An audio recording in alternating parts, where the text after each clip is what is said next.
With the environment design for World of Warcraft, we really wanted the environments to have a really handcrafted feel. We wanted the terrain to really have that feel that it was created, by hand. We really wanted to make sure that all the little details were embellished to the point, the viewer could tell that it just wasn't computer generated.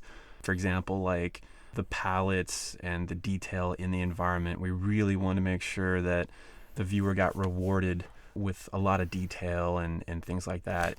So we treated them just as key as the characters, as the monsters, and everything else. Absolutely. There's not any one element of our game that stands out too far above the rest. Is that we treated the environments, the tile sets, everything just as important as a character, as a weapon.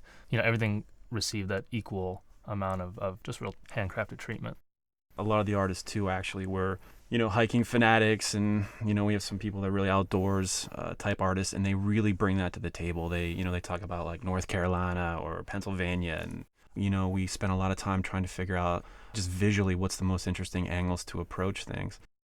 We didn't just isolate out terrain and just think of a lot of high-res textures or high-res geometry for the terrain. We realized that it was just as crucial that the terrain married with the lighting, with the fog. All of these elements were very important to pull together. And, just in layman's terms, we just pulled a lot of old school tricks to try to get across a lot more than what we're really doing technically, and keep all this under wraps where people could still afford to enjoy a nice frame rate and a beautiful vista all at the same time. We had a lot of beautiful color studies, which you'll see as we're talking about this. The game is about a game of trees. You have to have good trees in these kind of games. You stare at the terrain all the time, and we had some of the artists working on some of the trees. You'll notice that we have a really wide range of design for trees. We spent many years looking at the trees and studying them, and they're really like the glue that holds everything together. We were working on one of our earlier zones, and we concepted tree after tree after tree and built tree after tree after tree. And I remember laughing when I realized that we probably had about 50 iterations of this one tree that we just kept refining and trying to get it, as reasonable as possible as far as, poly counts and texture counts. And we went probably through weeks of collective testing on some of those trees over and over again. And then once we had those, it was sort of a framework for the ones to follow. I was just going to say that, when we got the color studies going, I felt like that was a really key point in development for the environments. Once we started doing that, it impacted us, and it took us a while to ramp up. But the initial prep work it took to get these environments, it really paid off in the end. Everything married together so much better. Yeah. Our team of environmental artists spent a lot of time developing their techniques on the terrain itself, learning what types of patterns look best when you're running through the game.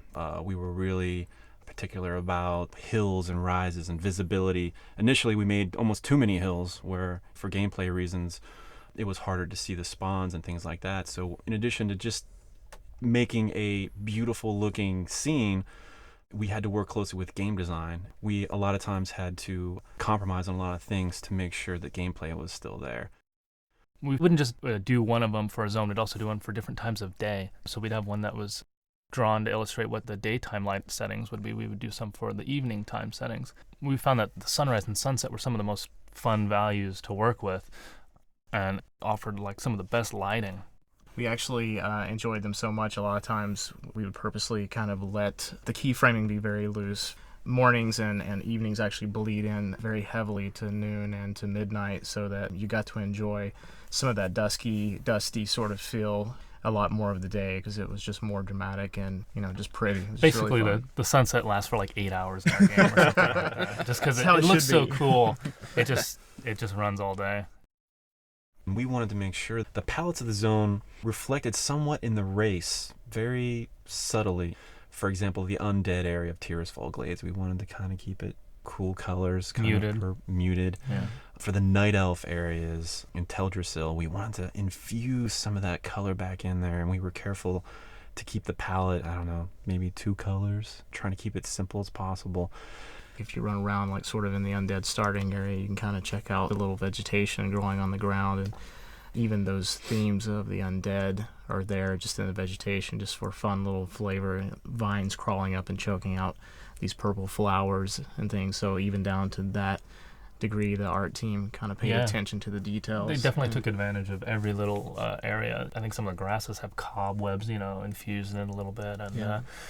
hopefully like a crate or a barrel in the undead starting area, it's going to look and have its own look and feel compared to a crate or a barrel in the human starting area. And everything from the pallets to, the wood having more cracks and broken nails and knife scratches in it or whatever. They definitely took it. All the artists definitely took advantage.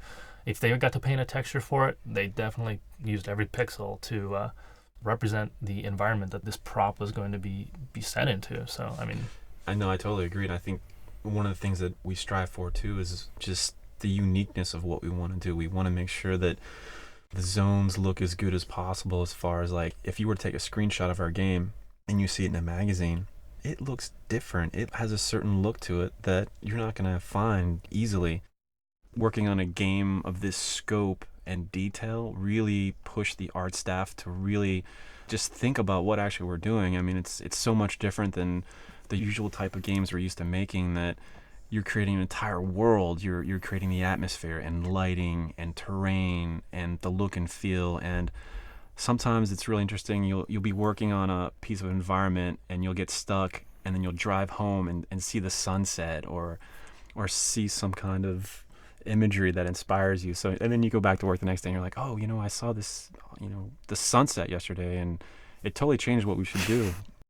Yeah, we had lots of just elements to work with in the editor for creating the world. We had the directional lighting, the ambient lighting, the sun color, the moon color, fog color, and all the gradations of colors in the sky. And I know Brandon did most of that stuff for so many of the zones, the watercolor, cloud color. And so we just take our time and put these together in the right order, playing off each other, the right colors, the right settings to create just that unified look and feel. Overall, we really wanted to have the environments have that old Maxfield Parish or that NC Wyeth, that warm feel, that handcrafted feel. I know we say that a lot, but we really wanted to have that look. And even in the trees, if you look at the trees, it's very hand painted, all the textures, and we were careful how things blend together, how trees would blend into the environment. We were constantly racking our brains about the tile set, what was too busy. Initially a lot of the roads were too busy and too dark, and we had to simplify those. And